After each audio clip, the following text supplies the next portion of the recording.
timing to come to Detroit. Just wait till you win the playoff game and show up, right? Yes, it is. It's great to be here. I can even dress up in my Lions gear. So there you go. Duly noted, right? Wow, I know you during the playoffs are keeping an eye on every game and everything that's going on. You were in Buffalo for that game on Monday, but I know you were keeping an eye on what was going on here Sunday. Just as you watched it come through the TV, other than the commentary, what impressions did you get of watching the playoff game here at Ford Field, the Lions' first playoff win in 32 years? Well, you know the great thing about television, you know this, the crowd makes such a difference, right? The enthusiasm, the energy of that crowd comes through the television set. So as I'm sitting there, I could feel the passion, I could feel the excitement, I could feel the pride of everybody in the stadium, and it just was off the charts. And I happen to have a niece who was here because her husband is a huge Detroit Lions fan, so I got him a couple of tickets to come to the game, and they were texting the entire game, just off the best event I've ever been to in my life. And it was just fantastic. So that's for you. And we will hear from him later, but congratulations to Rod Woods, team president of the Lions, CEO. He'll join us on the stage, but Rod, the entire Lions group this year, front office, sales, the business side, the football side, a lot of hard work went into the enjoyment of last week and beyond, so congrats one and all.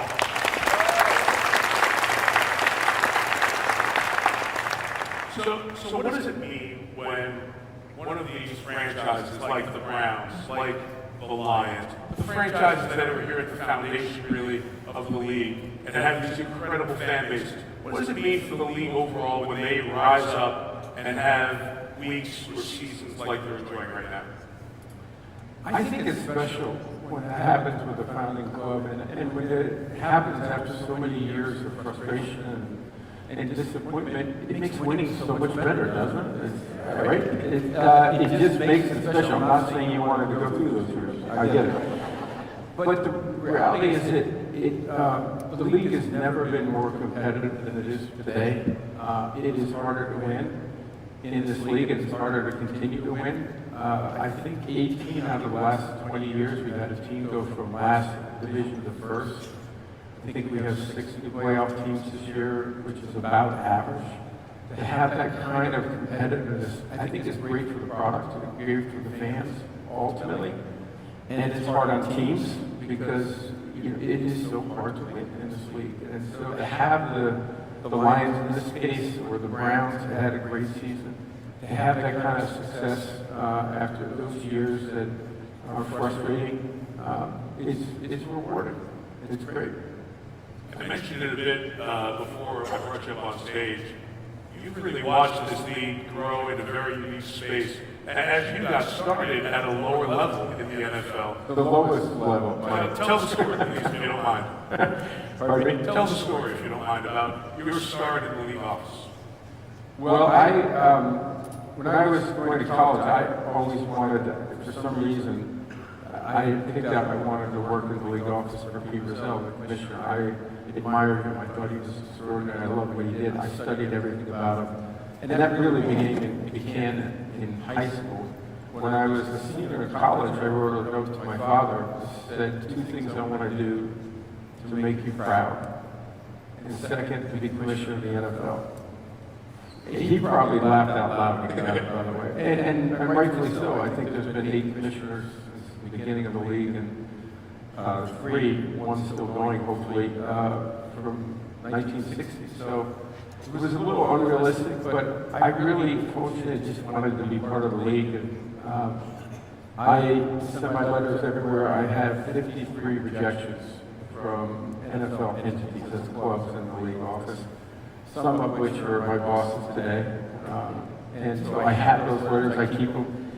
But it's the ability to come in and be an intern, which was a 4-month internship, and the players went on strike literally within a week after I started for almost 3 months.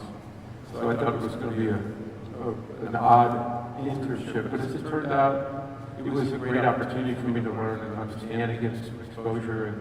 It doesn't happen without a lot of hard work, but it really happens mostly by people giving you opportunities.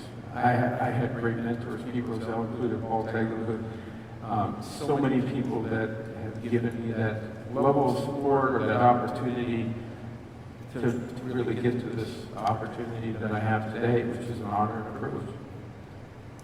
Do you still marvel at what the power of the league can mean to areas, states, cities? When you look at Green Bay, I mean, how in the world is that the home of a professional football franchise, and it's the home of one of the most successful ones as well? Do you still truly step back and appreciate the power the league has beyond the 9 or 10 games, regular and preseason, that the team may host? I do, Mike, and it's actually evolved over the years. It's interesting because I always saw the power of what a team does in a particular market and how they rally around that team and the influence it has and how it brings people together. I don't think anybody can bring a community together like NFL football. But what I'm seeing now is what it also means in society, beyond just home team fans, is the platform and the influence the NFL has. I'll go back to 9/11. Everybody in the sports industry waited to see whether the NFL was going to come back the first week or the second week. What was the appropriate thing to do? We've seen that through all kinds of stages of COVID, another one. How are you going to operate through that type of turmoil and that kind of uncertainty? So I think the league has had this position now where it can actually influence society. The next great thing is how do we influence the global audience, and I believe that that's right in front of us, and it's going to be the next frontier. I was going to ask you about that, but we'll jump to it now. National Football League plays, obviously, in England, a couple of different markets in Germany over the last few years. Brazil, for next season, is on the docket. What are you seeing as you step back and watch the growth of the international reach of the NFL? Just a tremendous potential. Our London games, we've had 3 last year, 2, I think the year before, and 2 in Germany last year, 2 in Frankfurt, which sold out in a matter of seconds. We could have sold 4.5 million tickets for those 2 games. And those are German, those are not expats. I mean, we work hard to try to get to the fans in that marketplace. And the same when we play in the UK. So the interest in our game is really extraordinary. We reach most of our fans like we do here in the States through media. That's continuing to grow at double-digit rates for 25% up in each of those 2 markets, UK and Germany. And so I believe that we will be a global sport. I don't think we're where we want to be, but we're going to continue to play games. We'll continue to play in new markets. Brazil is our new market for this year, but we already have 38 million fans in Brazil. And so our job is now, how do we make it 100? And how do we keep growing? And that's the effort that we want to take on. And I believe the way they're reacting to the game, that the potential is clear. They want more and more and more football. And it's our job to try to serve that up. And many teams over the last couple of years have created specific connections with countries, which is just building fan bases by, you may show up in one country and see Dolphins jerseys or Lions jerseys. These partnerships are another way to advance the connection. Absolutely. And one of the great things about the fans of the UK, if anyone here has been to the game, the number one thing that jumps out at you is you'll see a jersey from every team. It's the fan base is very diverse. They're there to enjoy football. A lot of us support their team when they're there, but they come hang out. They want to be part of that game. And so we allow our teams to make that connection and build that fan loyalty to a specific team. And I think it will continue to foster that growth. So your visit wasn't because of the playoffs or the Lions winning the division or anything like that. It is not part of the script. No, it's not. It's right. You earned it. I did ask the commissioner on opening night in Kansas City where the script was going to lead, because there was a joke last year that the league is scripted. you watch how this damn sport plays out, you just can't believe it. If it I wasn't could bring this up if I tried. you would reject it, right? The way these things turn. The draft was the headline event that we were going to discuss when we knew you would be here with us. And it just really becomes a perfect fit for the Lions' success this year. But let's go back to the history of the draft, and we both are old enough to experience the draft in a hotel in New York. And what was the vision to take it out of New York, out of a hotel in the Radio City Music Hall, and take the draft on the road? Well, Mike, it was really interesting. So we believed that taking it out of New York and taking it on the road would be terrific. It's one of those things you balance when you've had success. The draft was doing incredibly well in New York. It was sold out, Radio City, audiences were growing. And everyone asked me when I said, let's do this, well, why? It's already successful where we are. And it's something that happens, it is what I call a cultural conflict. There is innovation versus tradition. And so you want to build on that. So for us, and for me in particular, I believe we got to keep growing. We have to keep believing that we can get better and expanding our game. We were reluctant to do it because we were in the #1 market. What happened was Radio City actually created a spring holiday show. And they said, we can't have the draft until June. And I said, now's our time. We left. And that was it. We haven't been back, and I'm not sure we will be back. Doubtful we will. And the reality of Chicago took it and did it for 2 years. And everybody has built on that success, taken it and created their own brand of the draft, their own style, their own approach that actually highlights the incredible assets in that community. And I think that's what makes it come to life. Having the fans so much more a part of it, having hundreds of thousands of people out there when you walk out there, it's mind-boggling to see it. And it's because you share it with the fans. And so that's the key to me. Share the game with the fans. When people ask me about what's the success point of the NFL that you look back at, I bring up the draft because it is truly nothing. There is no action, there is no ball, there's no clock, there's no... Let's not go that far, Mike. Well, it's you coming out on stage and introducing... I know that's what I was talking about.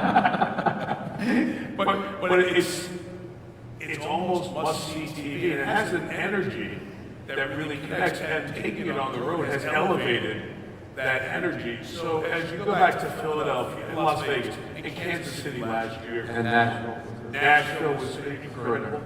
What is it about how it crosses into the cities and really takes almost a unique cultural tone? It connects with the host cities to give a little bit different version of that same event.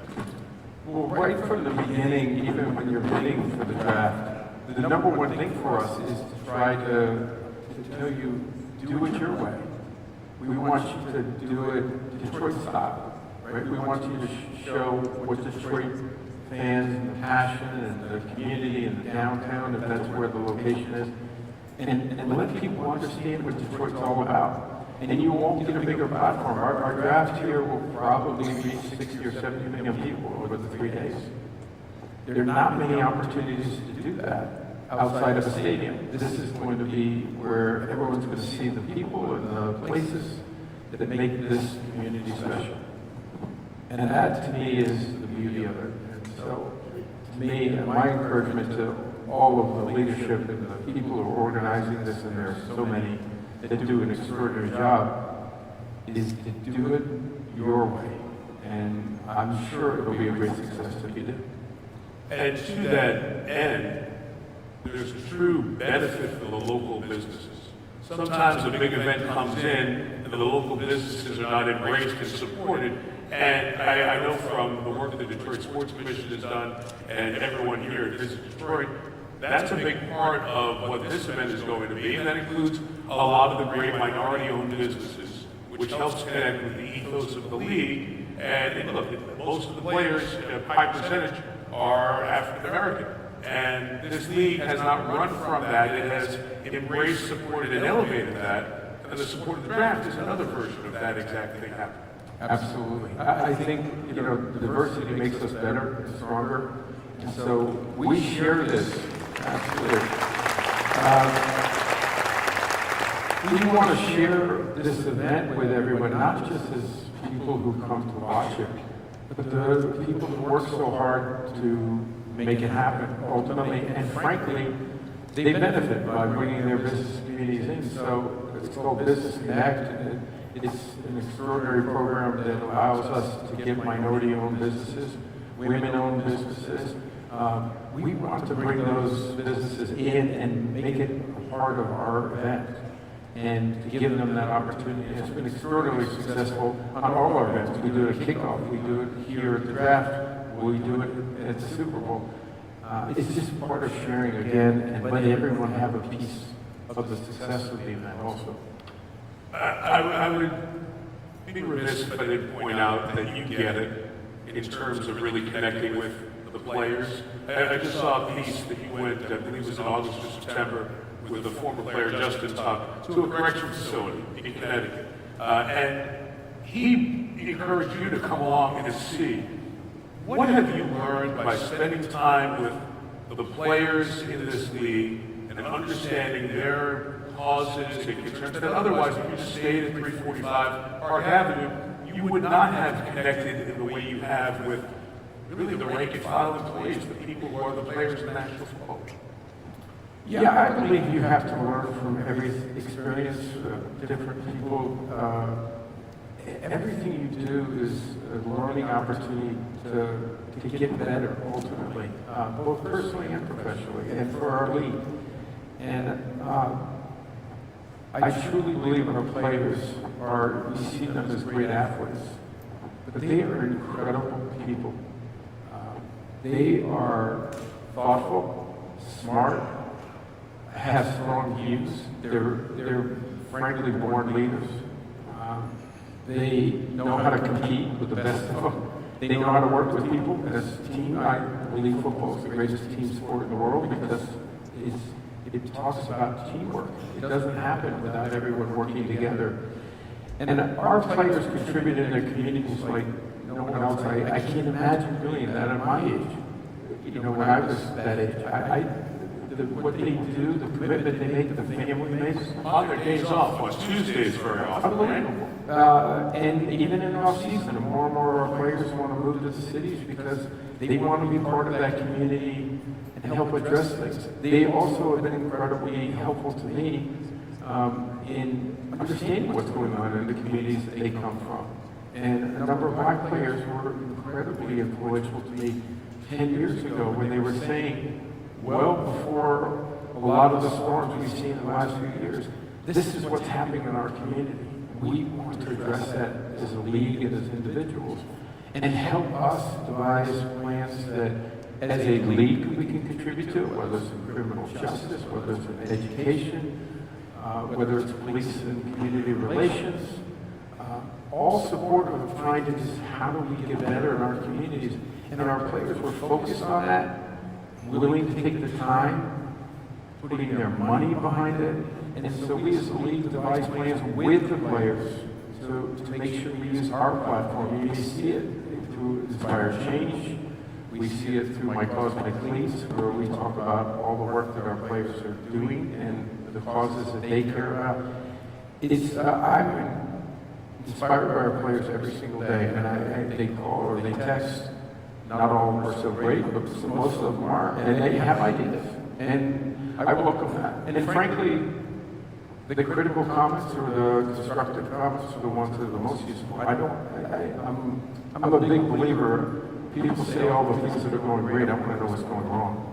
I want to know what we can do better. To be totally transparent with you, we spent the last 5 minutes backstage talking officiating, right? And it's a point of contention for every fan, right? But no, in all seriousness, I said this to the commissioner, and I'm happy to say it publicly too. When we broadcast a game, we're not perfect. I've lose 2 identifications, one in each game this weekend, called the wrong player. Analyst isn't perfect. Our coaches aren't perfect. Our quarterbacks aren't perfect. They throw incompletions. running backs fix the hole, but we ask the officials to be perfect, right? The league works at it all the time to try to get it right. And that's the appreciation, I think, as folks involved in business, involved in community, and involved in trying to get it better. Either you say, it's not going to work, we're trying to make it better. And I think at every level you guys do all of that, so bravo for all of it. Well, I think it's, listen, I'm proud of our officials. They've done an extraordinary job. They aren't perfect. It's, they're making decisions out there in a matter of seconds. But what we've seen in a variety of circumstances this year, without getting into any specifics, is they get it right and they're still criticized. And, there's two teams out there. So, is he offside? Is he not offside? You got to call him. That's just part of their job. They are the hardest working people I've seen. They take great pride in it.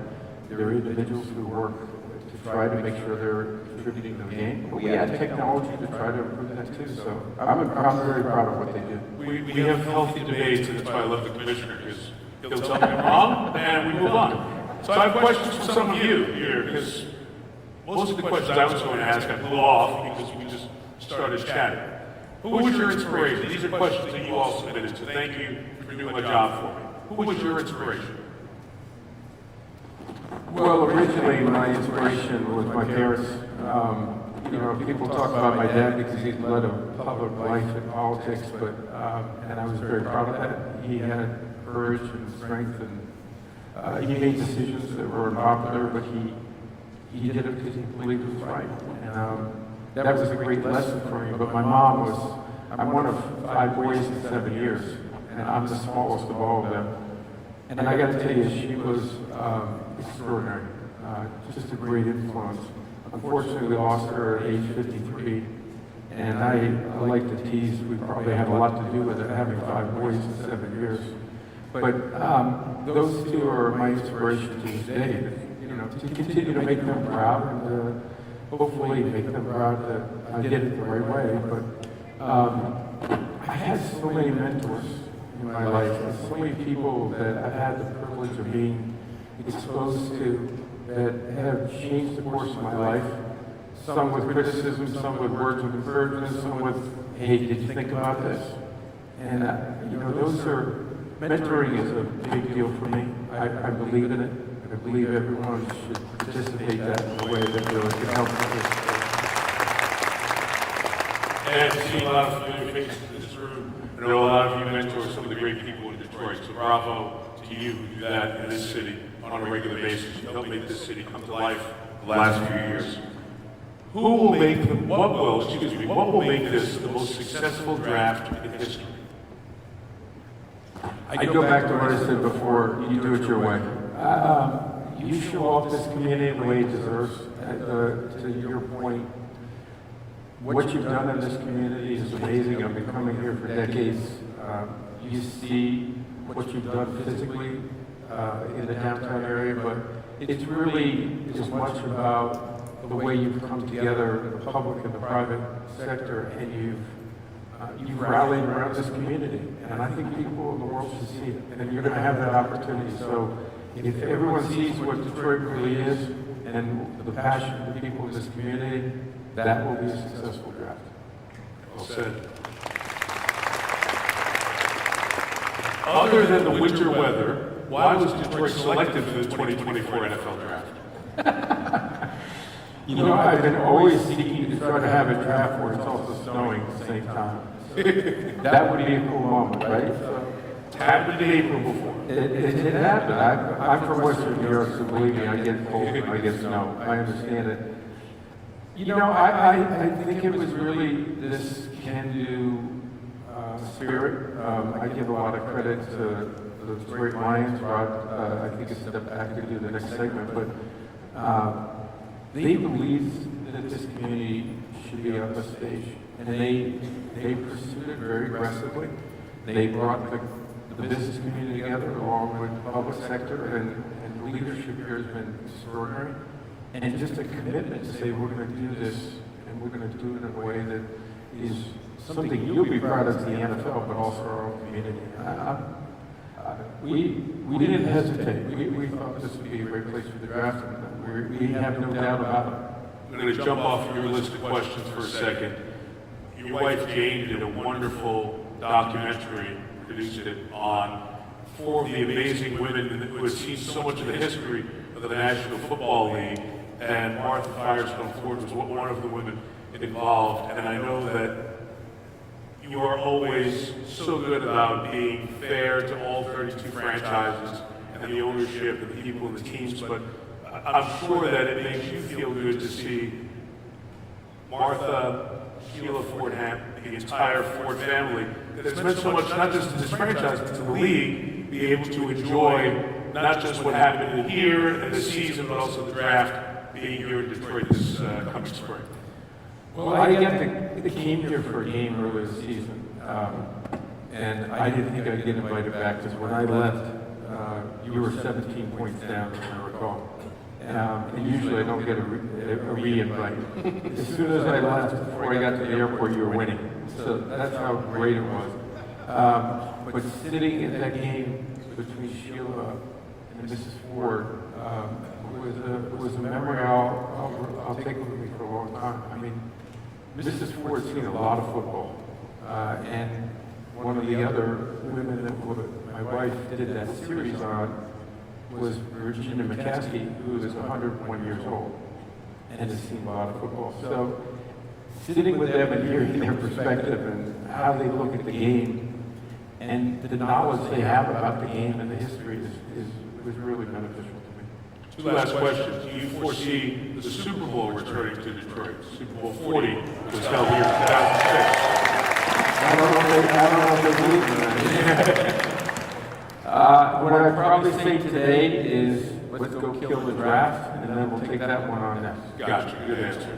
What does the Lions' success this season and hosting the draft mean to the Detroit community, from your perspective? Well, you're better to answer that, but I would say from my perspective, again, it's a tribute to this community. None of that happens without a lot of hard work. It's hard to win in the NFL. To have a franchise turn around the way you've turned this franchise around, so many people deserve credit for that aren't here today, or will be here on Sunday. But the fans also deserve a lot of credit for that. Your loyalty and your continued passion for it. It's great that it's coming together. And winning is hard in this league, getting drafts is hard in this league. And I think I mentioned to you at the kickoff game, one of the things I was most impressed about at the end of the season, all of our games are Sunday afternoon. We have to reschedule those games Sunday night before. And we had already scheduled the game, but Detroit and Green Bay were playing each other. And there was a strong possibility the game would be meaningless for one team or the other. It turned out it was meaningless for Detroit as far as making the playoffs. But that game is what showed me what the Detroit Lions were all about. They came in and beat the Green Bay Packers in Green Bay. And that was the start of saying this team has a character and a culture about it. And we started the season with the Detroit Lions, and that was intentional. And it was all because of that game, in my view, of let's see how they do when they go play the world champs in Kansas City. And they went on. And that was a statement game. So you guys remember. And we're excited to be here April 25th through the 27th as we see fans from all over the country. That's the great part of the draft. And Canada. We're bringing them in from Canada, too. Absolutely. Coming on over the bridge as well. And that's the neat thing about the draft. You see the draft, and so many fan bases are represented with their hardy and loyal fans. We all know how easy it is to get in and out of Detroit and drivable for so much of the league. We're going to have a heck of a turnout, and I can promise you that the Detroit fans in the audience will cheer for you when you come out to start the draft. I don't think so. That's not part of the tradition. I'd be actually really disappointed if I hear that. Well, let me say that they should, because we all enjoy the National Football League on a regular basis on Thursdays and Sundays and Mondays, and a lot of it is the players, but so much of it is what the folks in the league office do on a regular basis that we don't see or think about. it's so nice how the right games show up at the right times, and you get to enjoy the NFL when you are with family and friends. And that has gotten there through a lot of work and a lot of vision from the league, starting with the commissioner. And it's always a pleasure to spend time with you. We are thrilled to have you here in Detroit. We look forward to having you back. Great to be here. Commissioner of the National Football League, Roger Goodell.